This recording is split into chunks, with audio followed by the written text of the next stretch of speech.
After the divorce, I completely vanished from Rachel's life. Everyone thought I couldn't live without her, betting how long it'd take for me to crawl back. Rachel gave a mocking laugh. A few days? 3 minutes. Jackson's just a loser. He's got no money and no parents. One call from me, and he'd come running back like a puppy. Later, Rachel called me a bunch of times, but I never picked up. She freaked out and went nuts trying to find me. 3 years later, I ran into her at a party. The person who'd always been so proud had tears in her eyes the moment she saw me. She held on to me tightly. After the divorce, she changed the house locks and I left some stuff there. Just when I found her, I stumbled upon this scene.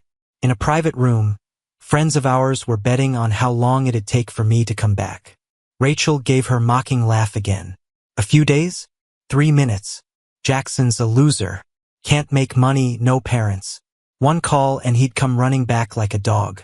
Then she took off her fancy watch and tossed it on the table, oozing confidence. He'll be begging to remarry me in no time.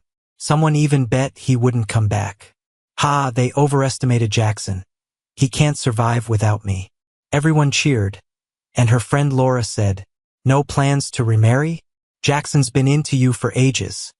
Don't act rashly." Before Rachel could answer, someone cut in. No way. Rachel never liked Jackson. He wouldn't stop clinging to her. Average looks, average body. Lost his parents a couple years ago. No way he's good enough for Rachel. Even if he begged on his knees, Rachel wouldn't remarry. Besides, the guy smirked at Harry, who was sitting beside Rachel. With her heart's true person back, Jackson's nothing. Their sneers stung me. I clenched my fists trying to keep it together. After we got married, I asked Rachel about Harry once. She just shrugged it off with a smile and said, "It's all in the past. The present's what matters."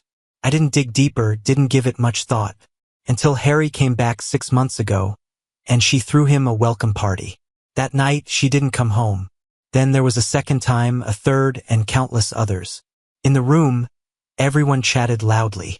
Rachel listened, relaxed with a faint smile. She occasionally joined in but never denied anything. Harry noticed and chimed in with his charming voice. "Y'all are terrible talking about someone behind their back." Besides, Jackson didn't do anything wrong. He just loved Rachel too much. Too bad Rachel loves me. Even after all these years, I never expected her to wait for me. His eyes were soft as he looked at Rachel, full of affection. Rachel was moved too. Marrying Jackson was to please my family. I've been waiting for someone. Everyone knew who she meant. My heart finally broke completely. I'd always sensed Rachel's indifference, but couldn't pinpoint it. She never forgot birthdays or anniversaries and always gave gifts. After arguments, she'd be the first to make amends. I thought it was love, but turns out it was because there wasn't any. 5 years of marriage and she was just acting. I was the one who was deluding myself. Heart shattered, I let go of my scarred hands and turned to leave. But Laura, stepping out of the restroom, called out, "Jackson, why didn't you say anything? Come on in." I shook my head. "No, it's not right." "Why not?" Rachel heard and came out. She crossed her arms and gave me a look. "You're here for me, so why leave without saying anything?" Against her composure, my tear-streaked face seemed pathetic. Love works like that. The loved one always acts recklessly. That's why she could hurt me so freely, trampling my dignity. People began drifting out of the room, eyes lingering on me meanly, especially Harry, who viewed me like a winner looking down on a loser. "Rachel, don't be so harsh on Jackson. He must be sad after being dumped. Speak nicely to him." Rachel lovingly replied, "All right." Everyone chuckled. I suddenly regretted coming to see Rachel today. Wiping my tears, I steadied my voice. "Rachel changed the house code, and I left some things. That's why I came. But forget it, I don't need them. Sorry for bothering you, goodbye." "Wait." Harry stepped closer, putting an arm around my shoulder, acting friendly. "Rachel still has things to say. You were married. She may like me now, but you've come, so things should be cleared up. Oh, by the way, you're over Rachel, right?" I wasn't sure what he was getting at, until he quipped, smiling, Divorced means no more bothering Rachel. Okay? I get jealous. Jackson, you wouldn't come between us, would you? His words were like daggers. Harry was always like that. Angrily, I shrugged him off. He turned it around, though. Rachel and I got married first. He stole her, yet he's telling me not to bother her. Stop talking nonsense. Before I could continue, Harry stumbled, hitting the wall dramatically. I froze, staring at my hand. I hadn't pushed hard. Jackson, what are you doing? Rachel's voice was furious as she rushed past me to help Harry. The push made me stagger backward, losing my balance. I fell down the stairs. After a whirlwind of chaos, I felt dizzy, and my whole body ached. Right then, Rachel supported Harry as they came down from upstairs. Her eyes were cold. You made your bed, now lie in it, she said. You've done everything possible to bully Harry. Now you're even using self-harm? Jackson, we're divorced. If you have any decency, stop bothering me. Harry's eyes reddened and he weakly said, It's okay, Rachel. Jackson's just mad I took you away. That's why he... Before he could finish, Harry started coughing again. Rachel looked pained, and the disdain in her eyes toward me grew a bit more. Even our friends around were frowning. With just a few words, Harry managed to turn everyone against me. But I didn't have time for that. My stomach hurt like hell. I reached out, barely grabbing onto Rachel's pants. Rachel, my stomach hurts. Take me to the hospital, call 911. Rachel looked concerned and frowned as she asked, Your stomach hurts? Did you hit it somewhere? Ugh. Cough, I said, Rachel, my chest feels tight, and my ankle hurts too. Sigh, Rachel, will it affect my marathon next month? Suddenly, Harry's weak voice drew Rachel's attention back to him. Rachel's demeanor changed instantly. She anxiously said, It won't, I promise. I'll take you to the hospital right now. And what about me? I gripped her pants tightly, hoping she'd look back at me. But Rachel shook me off harshly. She rushed out, holding on to Harry. I blurredly watched her figure recede, muttering, Rachel, I hate you. Before Harry returned to the country, there were no issues between me and Rachel. When she didn't come home all night, she said it was because work was hectic.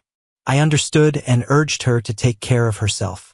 Then one day, I called Rachel, and a calm male voice answered. He said, Hello? Are you Rachel's assistant?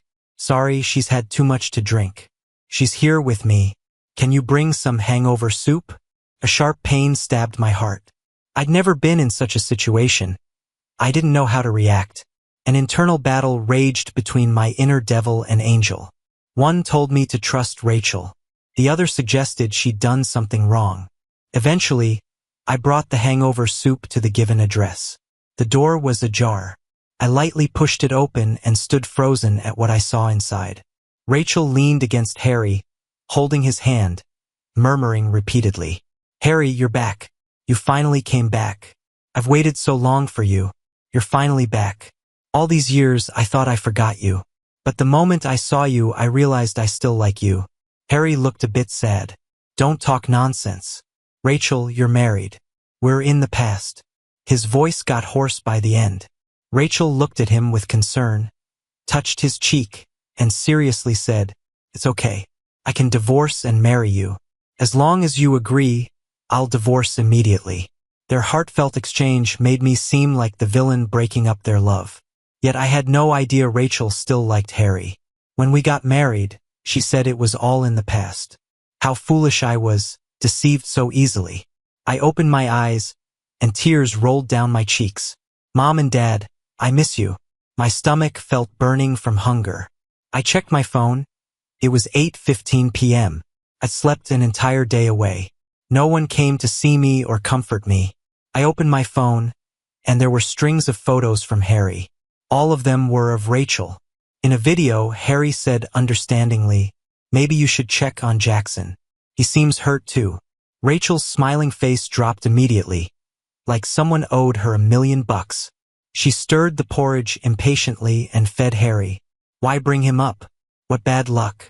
I regret marrying such a vile man. Harry, you're too kind. A dull ache hit my heart. The wounds Rachel gave me hadn't healed yet. I got out of bed and stumbled through the discharge paperwork, leaving the hospital decisively. I got a new bank card and called Grandma and Grandpa. When they heard about my divorce, Grandma burst into tears, saying, "My child, come back to Grandma." I replied, "Okay." Aunt had moved to the States years ago to help with the new baby, so Grandma and Grandpa went too. They've been living abroad all these years. Packed my bags and bought a flight ticket. I left North City without a second thought.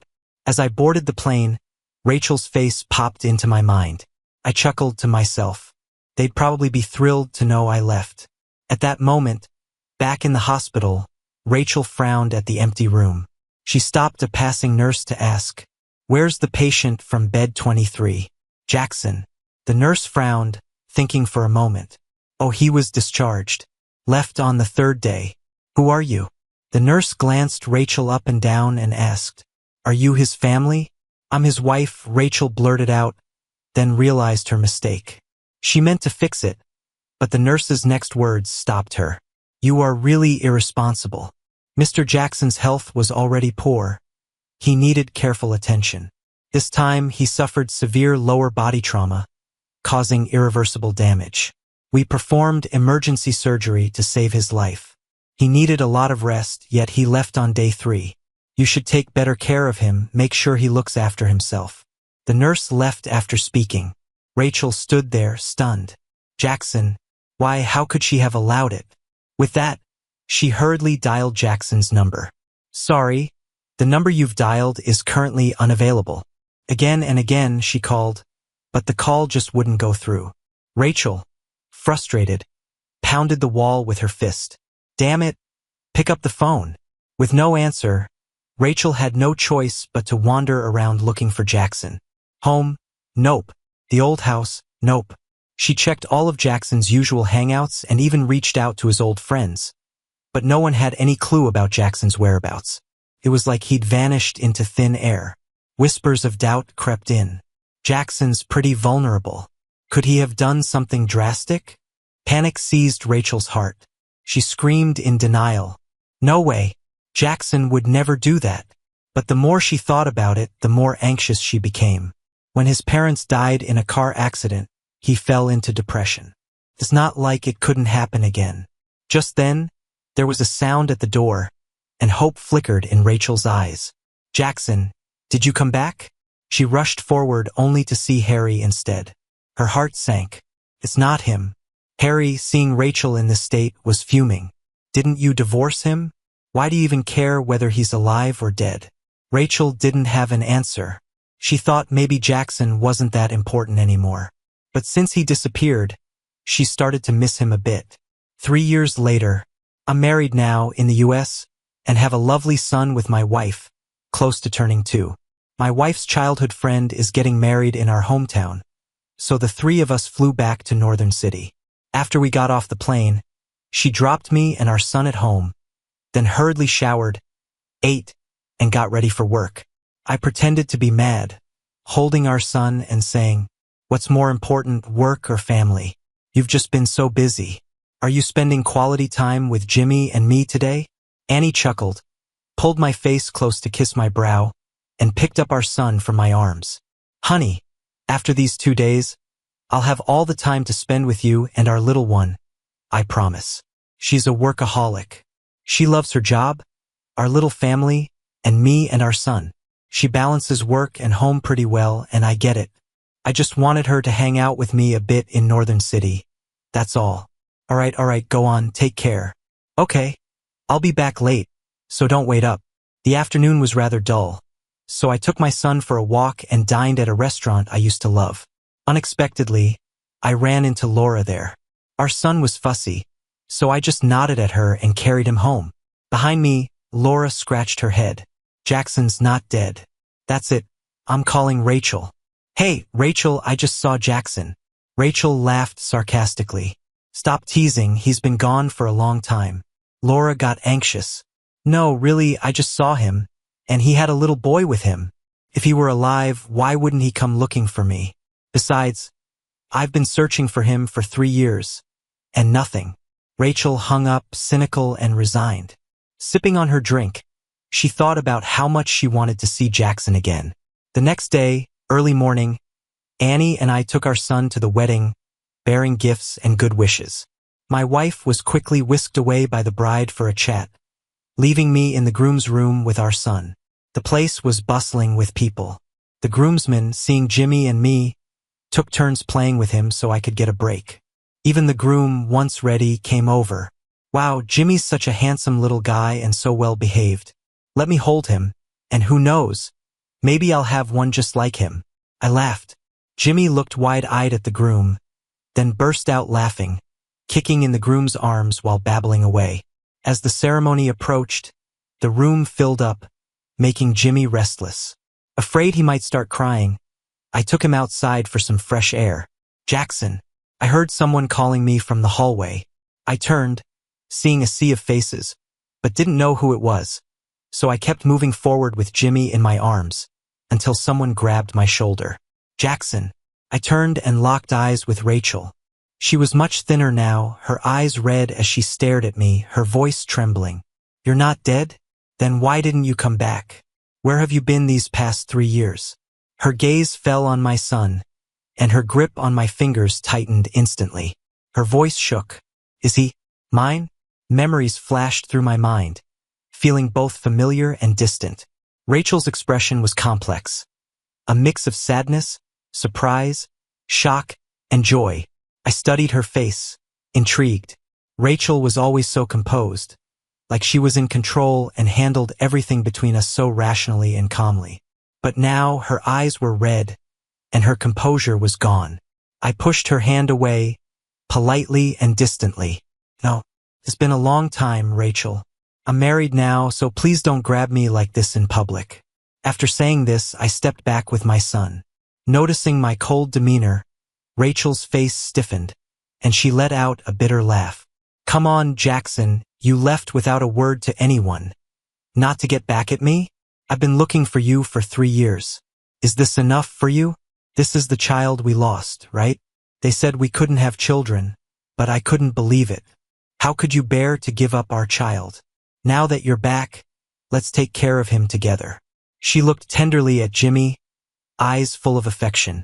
Bringing up the child we lost, my heart ached. At the same time, I was shocked by her audacity.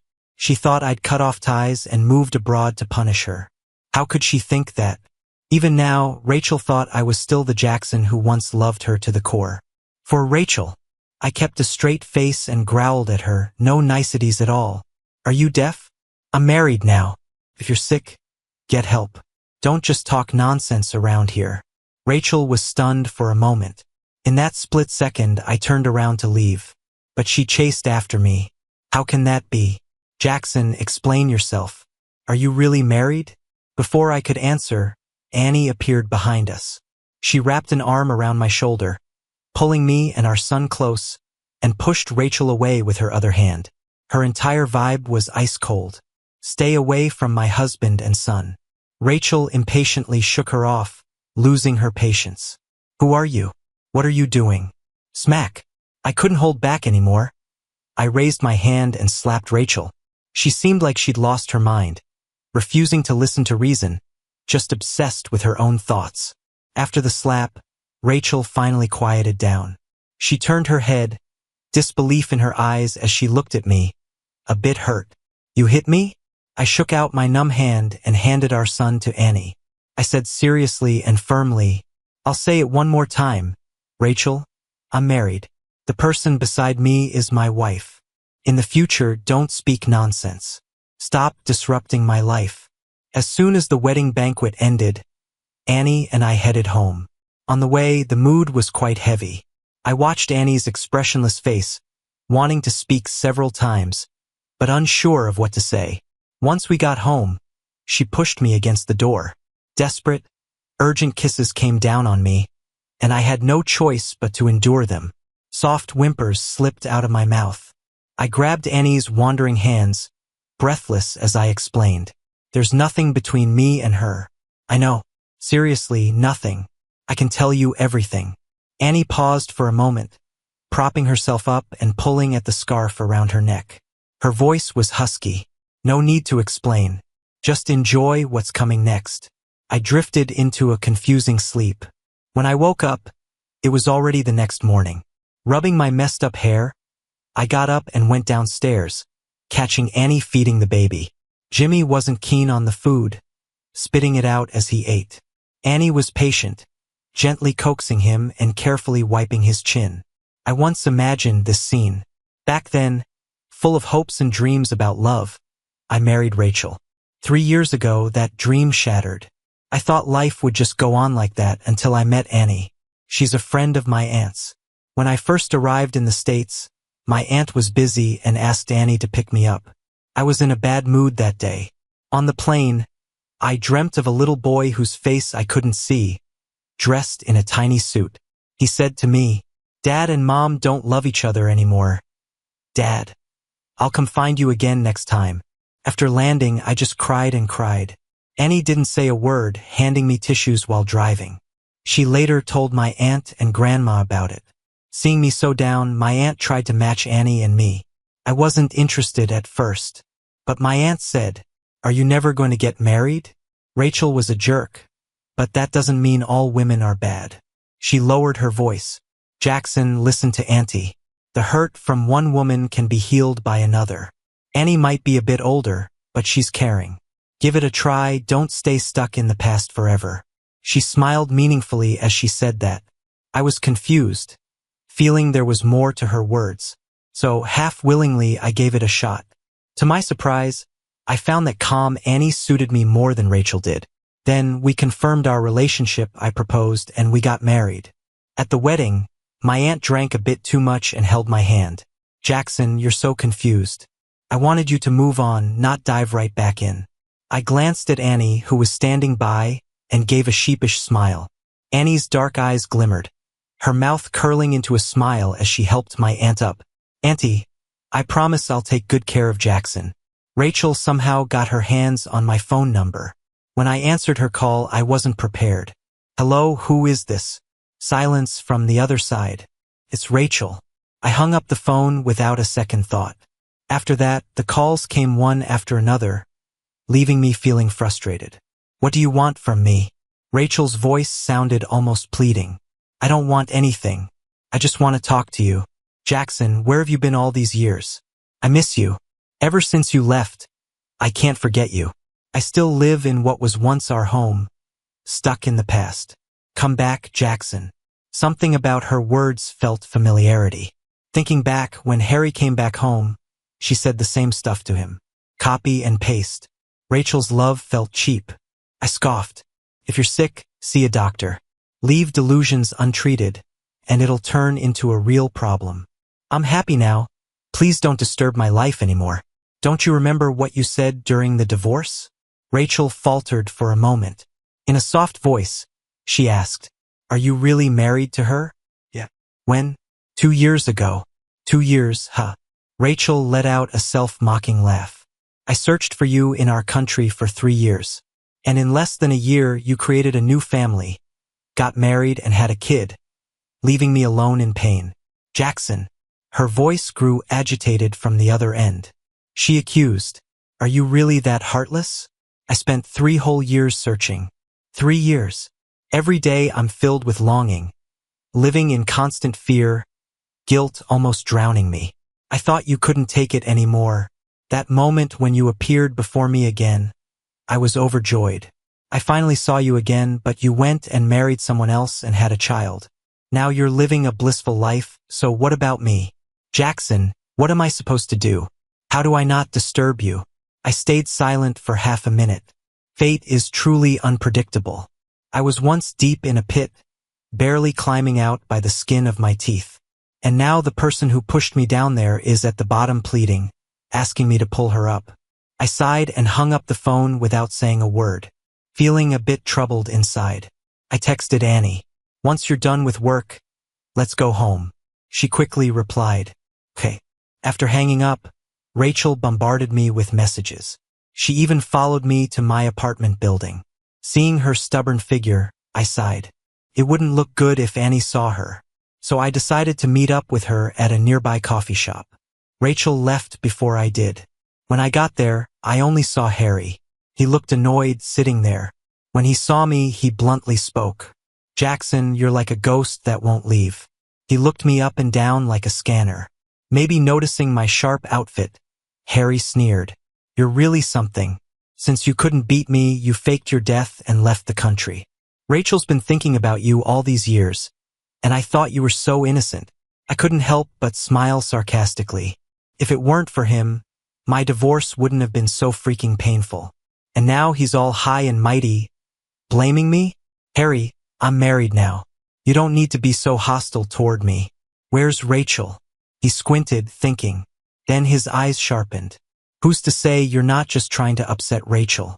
Bringing your kid around where she'd be, catching her attention and playing aloof. Are you not seeking revenge? I gave him a cold look. Same old trick from 3 years ago. Back then, he brought some girlfriend around, and it made Rachel jealous. In the end, Rachel couldn't stand it and marked her territory. Bright red lipstick marks, still etched in my mind. A dirty heart sees everything as dirty.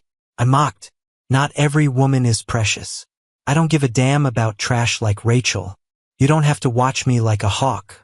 You're giving Rachel too much credit. Jackson. A broken voice sounded behind me. I turned around to see Rachel there, unnoticed. She changed her outfit, hair neatly tied back, suit pressed, looking like she dressed up for this. But she was pale. She seemed pitiable. Just as I was about to speak, Harry grabbed my wrist. He instantly turned white, gasping. Jackson.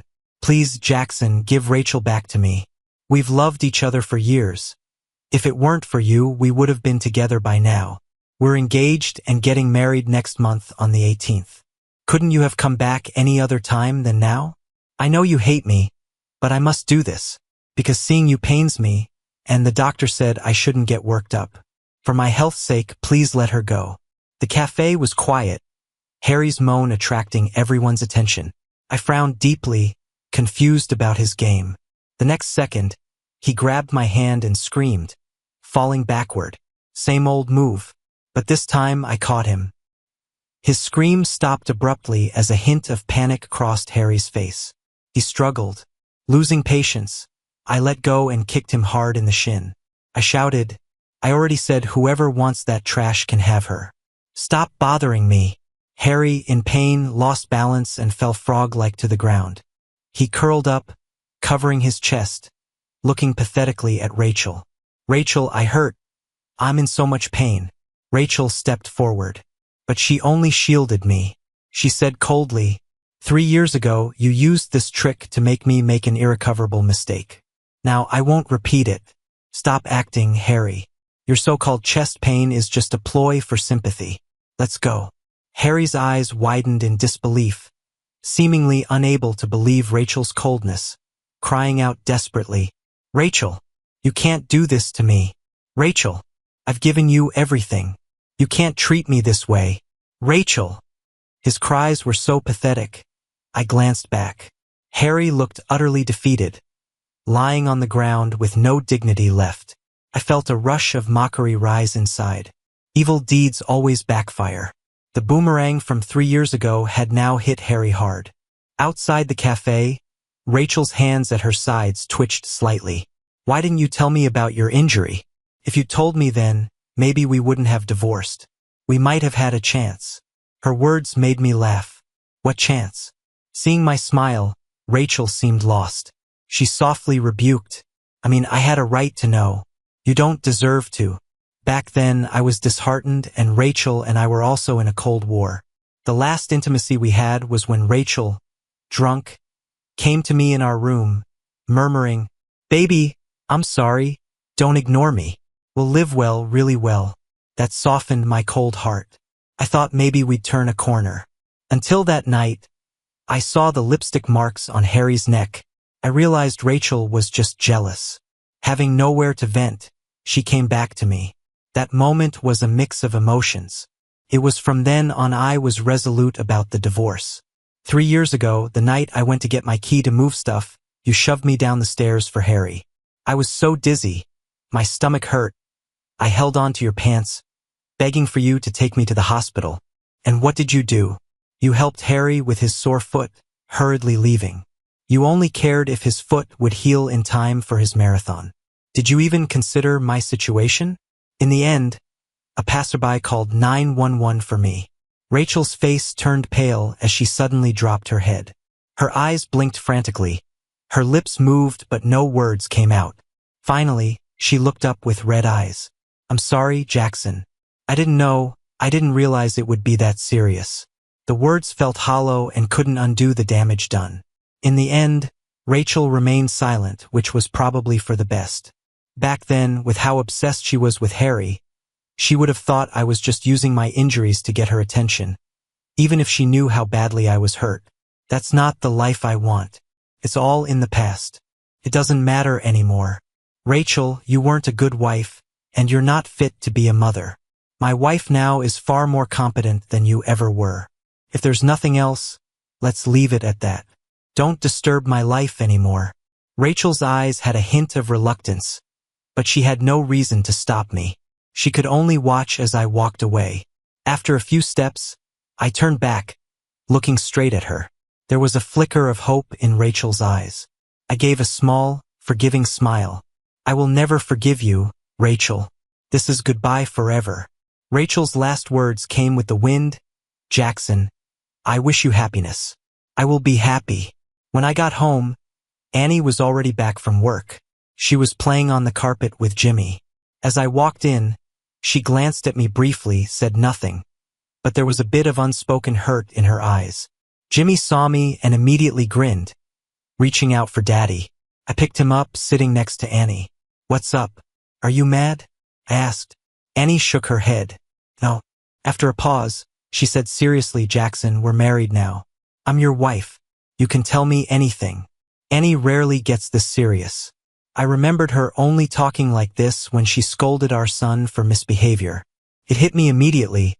Annie was upset. Upset that I met Rachel alone. I handed Jimmy to the nanny and pulled Annie into my arms. Don't be mad, baby. I went to meet her to clear things up, and I didn't expect her to be so clingy, trying to disrupt us. I didn't tell you because you were at work, and I could handle it alone. It's all settled now. She won't bother us again. Annie's expression softened a bit after a few comforting words. I knew she was bothered by Rachel's presence, so I spoke openly. Do you want to hear about my past with Rachel? Annie only knew I'd been married before and was hurt, but she didn't know the details. She's a gentle person, doesn't pry if I don't bring it up. When I moved to the States, I've been avoiding that part of my life, and as happiness came, I honestly forgot about it. I cherish my relationship with Annie and don't want anything to come between us. After hearing everything, Annie was silent for a while. Anger flared in her eyes. Shit, she's such a jerk. I laughed in her arms. Yeah, she really is. Once things back home were sorted, Annie booked our return tickets. Before we left, Annie's friends held a farewell party. Ben, the groom from the wedding, looked at me with sympathy and patted my hand as if to reassure me. How have you been feeling? Everything okay? I was stunned, confused. What happened? Ben looked awkward, realizing he'd slipped up, and retracted his hand sheepishly. I turned to Annie. She just smiled. Nothing important. If you want to know, you can chat with Ben. That's when I found out. Harry had put me online a few days back, spreading a rumor that I was a stalker and made himself out to be the innocent victim of harassment. The video was from that coffee shop. Ridiculous. Don't worry, Annie was already handling it. Harry can't cause any trouble. Annie had sued Harry with Ben as our attorney. You can relax. I've got a lot of experience in this. I made a name for myself once, and this time I'll make sure his reputation is toast. Ben was energized, and his enthusiasm amused me, lightening my mood. All right then. Thanks, Mr. Lawyer. After the serious talk, Ben chatted with me about gossip. I learned from him that Rachel had actually been looking for me for 3 years. She seriously believed I'd taken my own life, even hired a team to search for my body near the river, just because the last security footage showed me heading that way. Pathetic. Pretending to be so heartfelt. Wasn't she the one who pushed me away? Plus, I hadn't hidden my flight information. She should have found it easily. But she stubbornly thought I'd never leave her, so she didn't even consider looking. 2 months later, I got a message from Ben. He'd won the case. Harry apologized publicly and compensated me, though it was just some money. Right after Harry apologized, I sent the verdict to some media outlets, letting them spread the truth so Harry could taste what rumors felt like. I put down my phone and picked up my coat, ready to take my son to his early education class. But in the car, I saw Rachel again. It was like she lost it. She followed me abroad and was frequently near my house. I knew she wanted to make amends, but there's no turning back a wrong once it's done. We all need to move forward.